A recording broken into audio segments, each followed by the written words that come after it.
Hi everybody, I'm David Lasso here for CoinTelevision, once again at one of the major coin conventions of the year. This time it's the American Numismatic Association convention in Chicago. It's the World's Fair of Money. There's all kinds of people here, world mints, dealers, currency, jewelry, all kinds of collectibles. We're going to see the opening of the convention to find out the dignitaries and who was responsible for putting this convention on.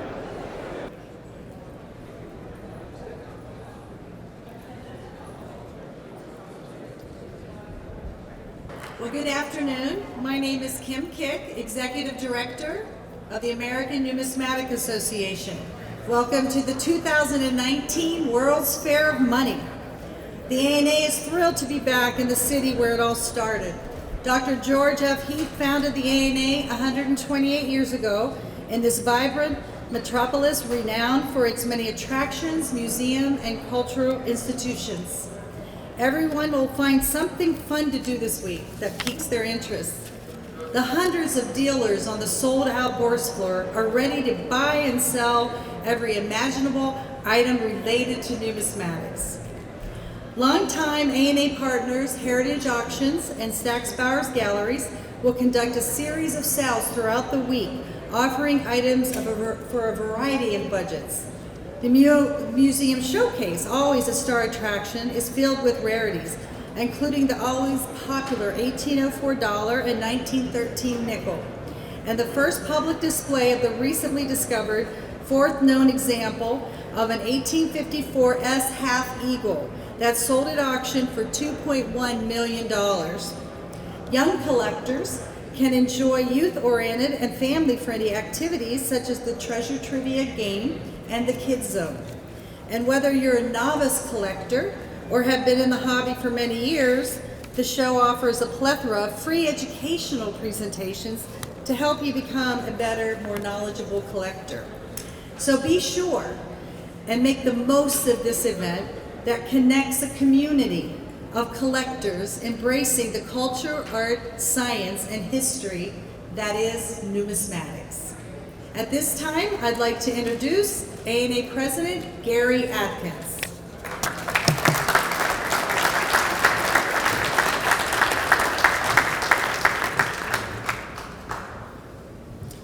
Thank you, Kim, and welcome to Chicago to everybody. We're very excited to be back here again.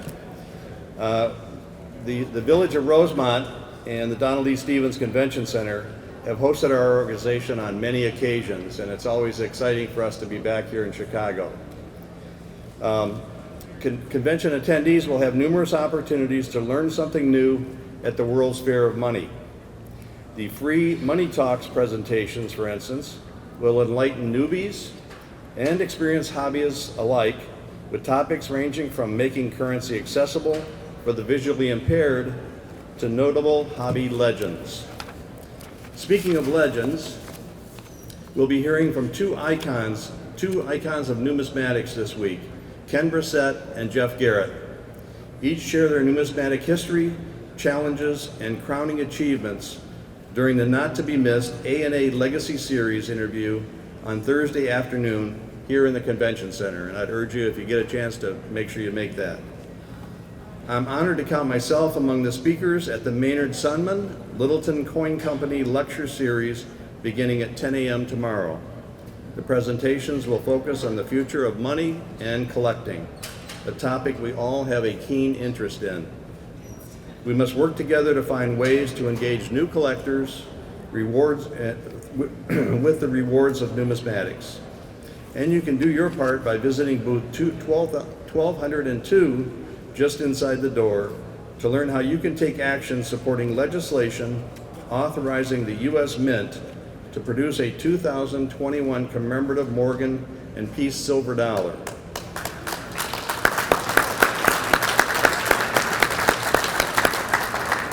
This will be the 100th anniversary of those coins, and I think it's very exciting that we're doing something like this, because it could create a whole new generation of collectors. You know, I think the Morgan and Peace silver dollars are legendary in themselves, and so getting a lot of new collectors interested in coins and coin collecting, I think this will be a big event for us.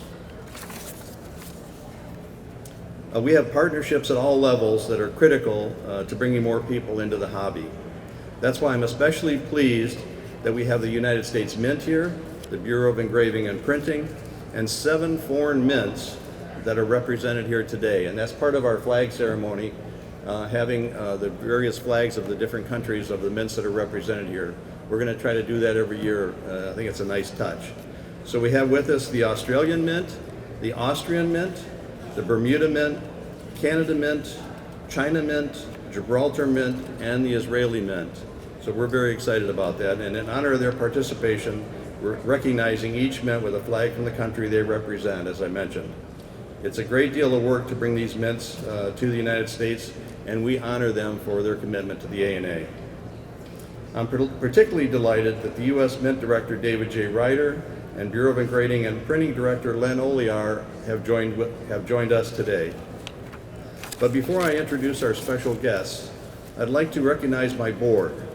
If you're a current ANA board member, I'd like you to raise your hand so everybody knows who you are.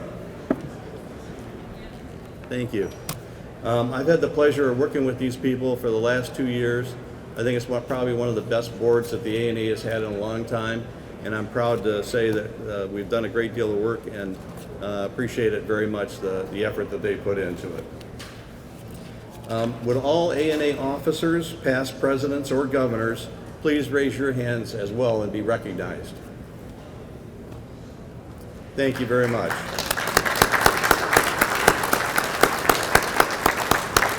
We thank all of you for your dedication and support of ANA.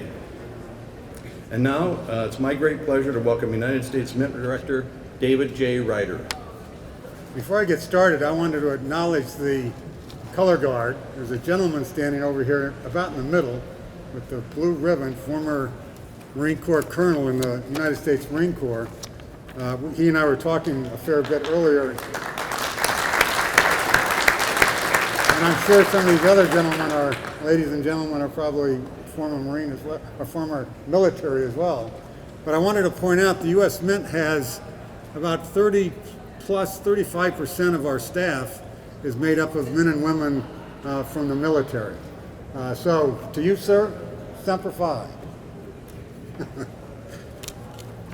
With that, I'd like to thank Gary for your kind introduction. Gary and I go back a long way.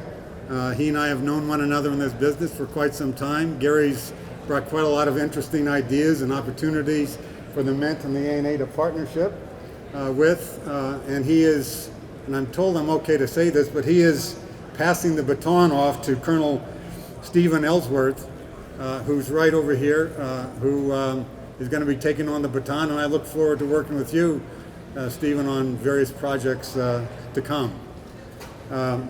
We all appreciate the ANA's involvement with the United States Mint. We're doing a lot of things with regard to education and kids to try to grow the business, and we greatly appreciate the ANA's support. I also want to acknowledge Lynn, my counterpart at the Bureau of Engraving and Printing. For those of you that don't know, Lynn mentioned this at the ANA in Philadelphia, but the Bureau of Engraving and Printing and the United States Mint have partnered on selling their numismatic items in our Mint store in Washington, D.C. and on the internet. And I'm happy to say that we are selling quite a bit of products. The sales have been at an all-time high, and that partnership is only going to grow. And Lynn and I get together for lunch every couple of weeks and maybe every month to talk about new ways to partner with the Bureau of engraving and printing and create new products between the U.S. Mint and the Bureau of Engraving and Printing. So stay tuned for some more interesting things as we grow that business relationship.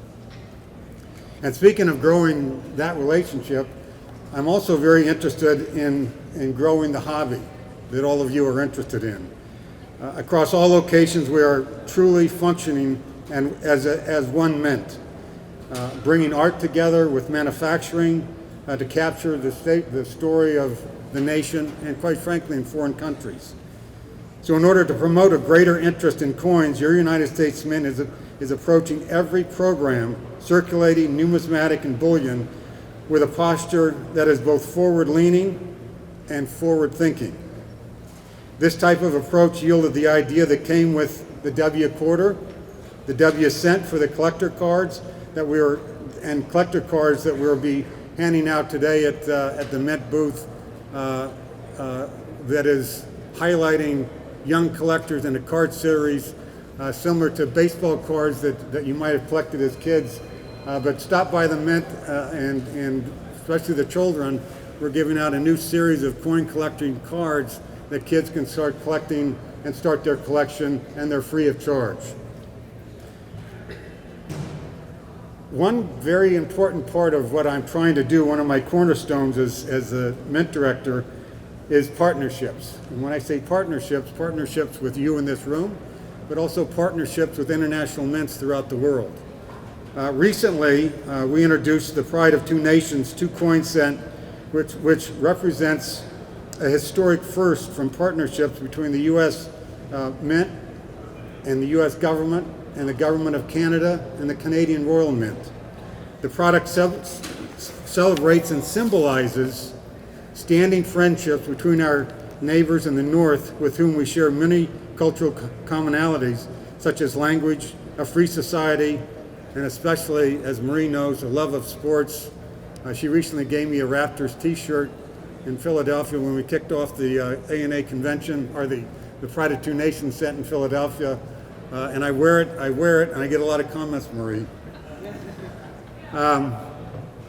So just like the relationship between our two countries, the Pride of Two Nations set is indeed special. From concept to production, we partnered closely with our Canadian counterparts.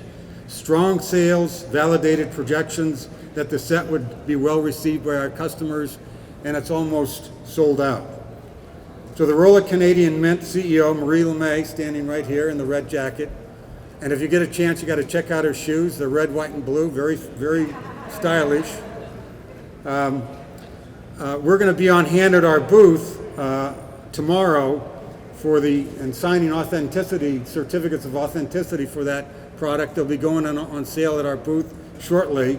So tomorrow at 10 a.m. till noon, Marie and I are going to be signing certificates of authenticity, so you can come by and get Marie's signature, who is a lot more elegant than my signature, but we'll be there tomorrow at 10 a.m. if you'd like to stop by. We're also partnering with other mints globally. The Royal Australian Mint and the Royal Spanish Mint. We're doing 2 products with them to celebrate the Apollo 11 program.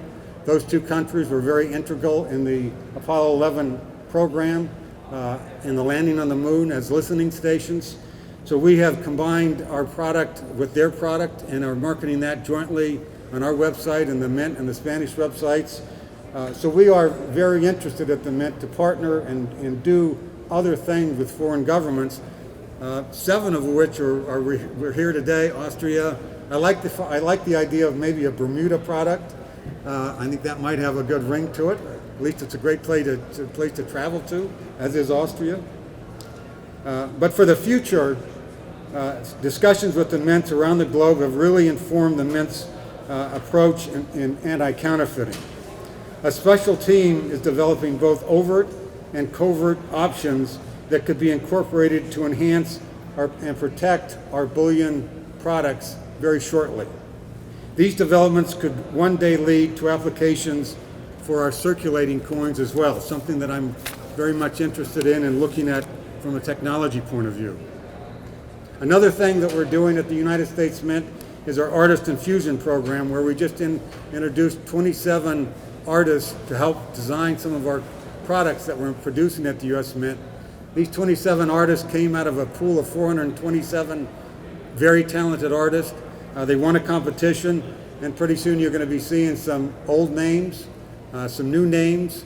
There's one artist that used to be engraver at the Bureau of Engraving and Printing, who is now part of our Artist Infusion program and will be designing and has designed products for the United States Mint. So we're very interested in exploring colorization for our coins. Some of the foreign mints that I spoke of earlier have already done that. The Mint is very interested in starting a program, and we're probably going to kick it off with the Naismith Hall of Fame basketball silver dollar, where we're going to set aside, I think, around 100,000 coins and do something that's very tastefully done with regard to colorization, but as I said, very tastefully done, not overpowering, but something that I think the coin collectors will enjoy. So from that, I could probably go on and talk about a lot of other things that we're doing, but with that, I simply want to thank Gary, thank Stephen, thank the ANA, and thank all of you for coming today, and have a great, successful ANA convention, and stop by the U.S. Mint booth periodically. We'll be signing certificates of authenticity, or signing whatever you want me to sign, but I'll be doing that periodically. So thanks very much, and enjoy the convention.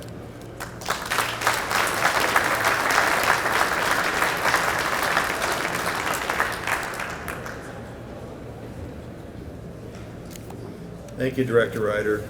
I'm really excited to have the Mint Director and the BEP Director here today. Director Ryder is a pretty busy guy.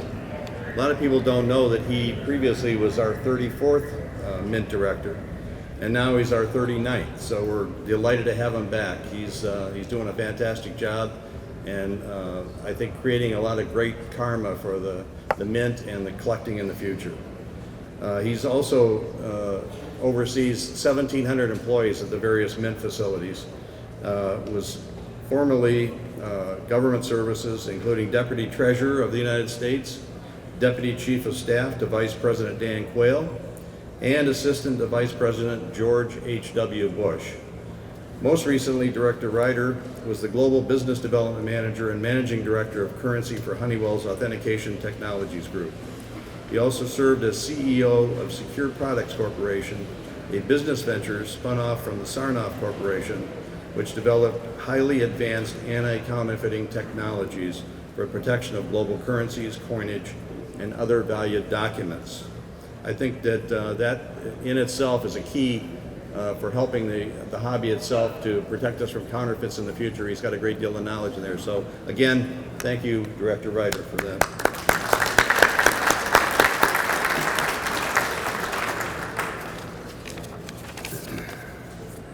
Also joining us today is Len Olijar, Director of the Bureau of Engraving and Printing. Mr. Olijar has a long history with the BEP, beginning his career there in 1988 as a systems accountant. Over the years, he also served in the roles of Chief Financial Officer and Deputy Director, becoming the Director in 2015. Mr. Olijar focuses heavily on ensuring that our currency is secure while maintaining a diverse workforce of over 1,500 employees in both Washington, D.C. and Fort Worth, Texas. It's also worth noting that he's been a coin collector for more than 50 years. So please help me welcome Director Len Olijar.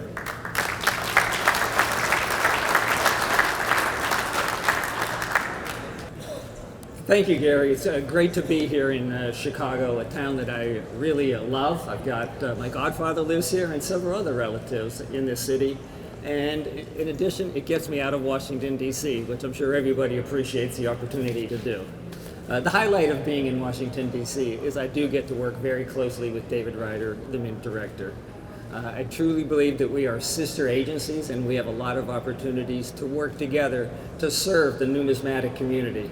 A BB partnership with the Mint that David mentioned and I talked about last year at the ANA, using their world-class order management system has been an overwhelming success.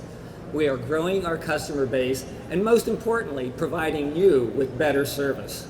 I thank the Mint and BEP staff for making this dream a reality. The currency and coins that we produce tell the history of our great nation. To ensure that we continue to do so, we must interact with and gain feedback from you and the public. Their input and educational impact of numismatics and collecting help drive innovation and design. BEP and the Mint are focused on the threat of counterfeiting to you and to us. Coins and currency must be trusted to be accepted and to be collected. This year has marked a number of milestones. In addition to our many specialty products, such as uncut currency sheets, we have with us products commemorating the huge milestone of our nation, the 50th anniversary of the Apollo moon landing, the 2019 $2 rocket ship collector's item targeting the younger audience, and the Apollo 11 50th anniversary currency set.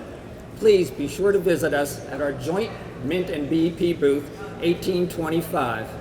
We have billions of dollars of antique currency and securities on display, an engraved plate commemorating a more local event, the 1893 Chicago World's Fair, and there will also be a drawing for the opportunity to receive a special BEP engraved Apollo 11's 50th anniversary moon landing commemorative print.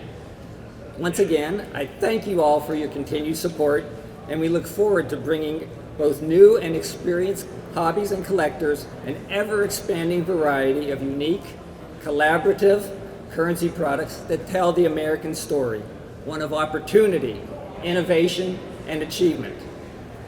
And I must mention how excited I am that the next A&A World's Fair is going to be in my hometown, Pittsburgh, Pennsylvania, and I really look forward to seeing you all there as well. The Steel City will welcome you with open arms. Have a great convention. Thank you, Director Olijar, and thanks to both of you for attending and being with us today. Really appreciate it. We appreciate the continued support of both the Mint and the BEP. The World's Fair of Money would not be possible without the generous support of sponsors and patrons, and to you I'd like to say thank you very much. A show of this magnitude depends greatly on the help of our volunteers. Would all local, regional, and national volunteers please raise your hands and be recognized.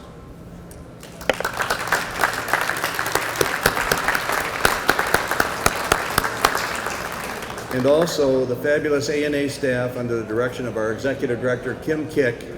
Thank you for putting on another great convention.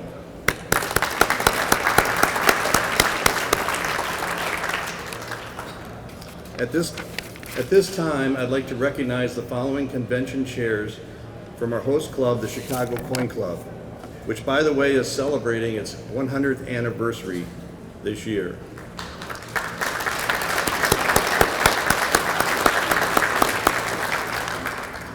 Richard Littman, host chair. Elliot Ryder, assistant host chair. Dave Harper, honorary host chair. Mark Wyclaw and Melissa Gum, Money Talks. Lyle Daly and Devin Kane, Collectors Exhibits. Dale Carlson and John Kent, Pages. Richard Hamilton, Youth Programs. Carl Wolf, Ambassadors. And Scott McGowan, Ambassadors and Youth Programs. Thanks to all of these great volunteers.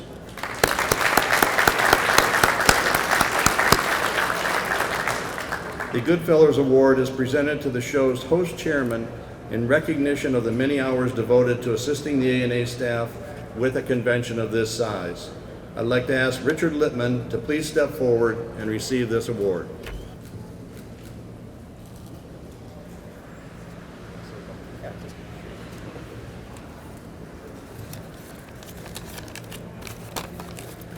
I just want to say three brief comments.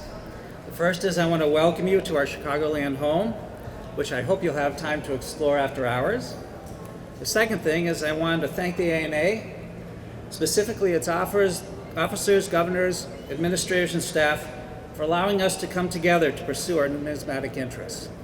And lastly, I want to recognize and thank the Chicago Coin Club members who have worked for over a year in planning for this volunteer effort, and also for the time that they will spend this week to make this convention a golden opportunity for a noteworthy experience.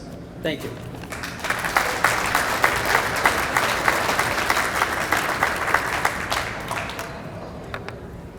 Oh, Richard, hang around, we got another one here. Next, I'd like to present the Lewis S. Werner Memorial Host Club Award to the Chicago Coin Club for its tremendous support as our host club. Many of you may not realize that the Chicago Coin Club holds the distinction of being one of the oldest A&A member clubs and is celebrating its 100th anniversary this year. The club was originally known as A&A Branch Number 1, but then reorganized in 1919 as the Chicago Coin Club. The club has hosted 16 A&A conventions, a number unmatched by any other numismatic organization, and today is recognized as Chicago Coin Club Day. Thank you.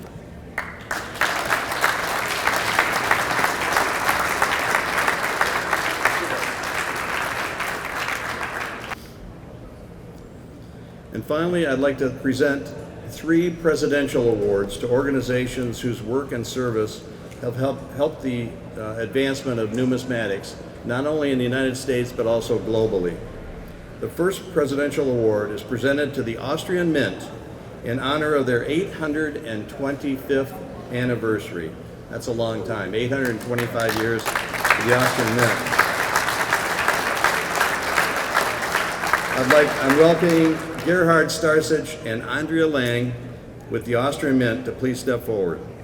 Thank you. Thank you so much. I take that down. Mr. President, thank you very much for this special award. We are very glad that you have us here and that DNA gives us the opportunity to present ourselves to this big, wonderful country of the United States of America. And I was asked by Mr. Ellsworth to tell you a story about our foundation.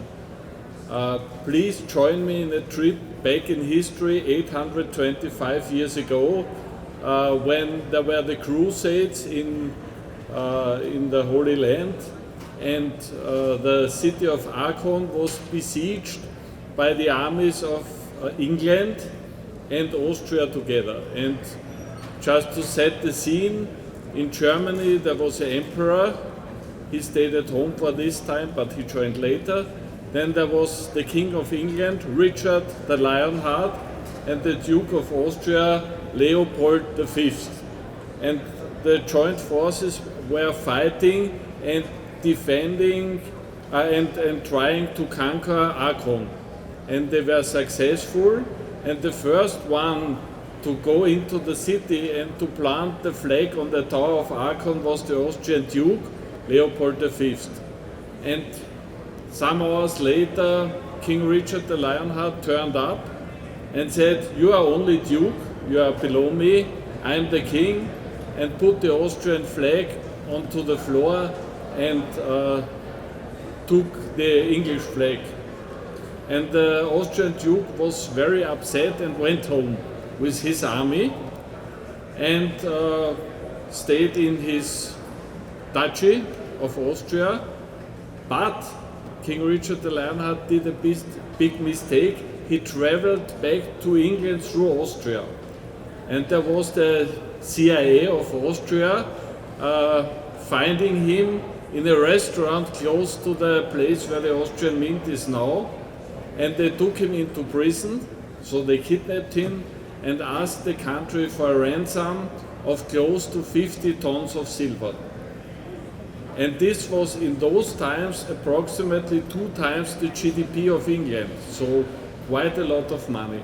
And they had to collect the money, and there was the brother of King Richard the Lionheart, John Lackland. He was ruling England at those times, and he was rather happy that his brother was away. So Robin Hood had to appear to help to collect the silver, and they sent it to Austria. And then it happened the second time to the Austrian Duke, because the German emperor said, "You are only Duke, I am the emperor, I take 50% of the 50 tons of silver," and only 20 to 25 tons were delivered to Vienna, and then the Austrian Mint was founded. And our first big production was to produce coins out of the silver of the ransom for King Richard the Lionheart. And so we produced millions of Viennese pfennig, and there was the city of Wiener Neustadt close to Vienna founded. The fortress of Vienna were enforced with this money, and this was the true foundation story of the Austrian Mint. And unfortunately, there were no compliance officers in those times, because otherwise we would not exist. Thank you very much.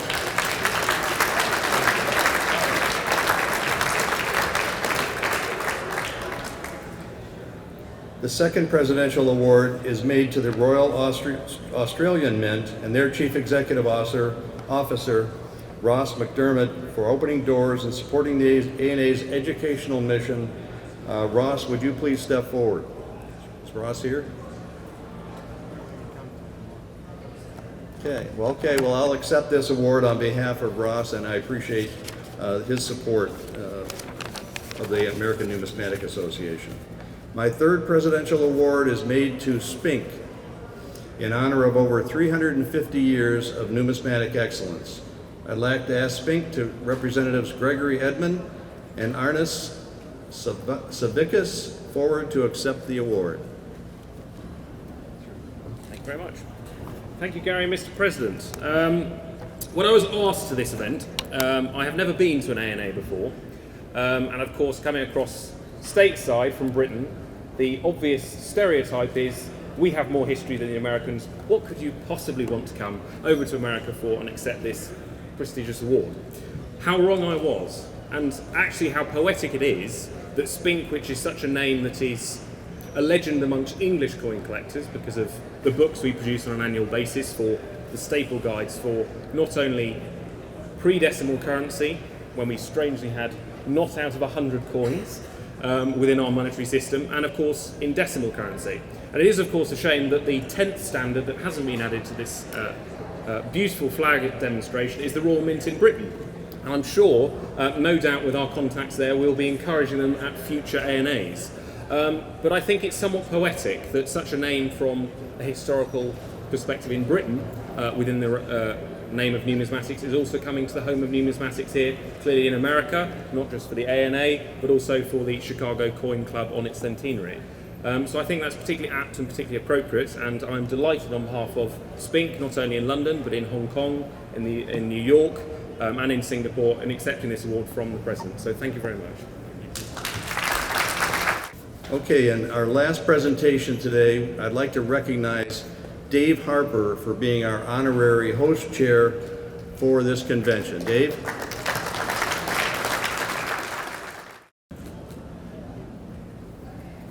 Thank you from the bottom of my heart. I would like to congratulate the Chicago Coin Club on its 100th anniversary.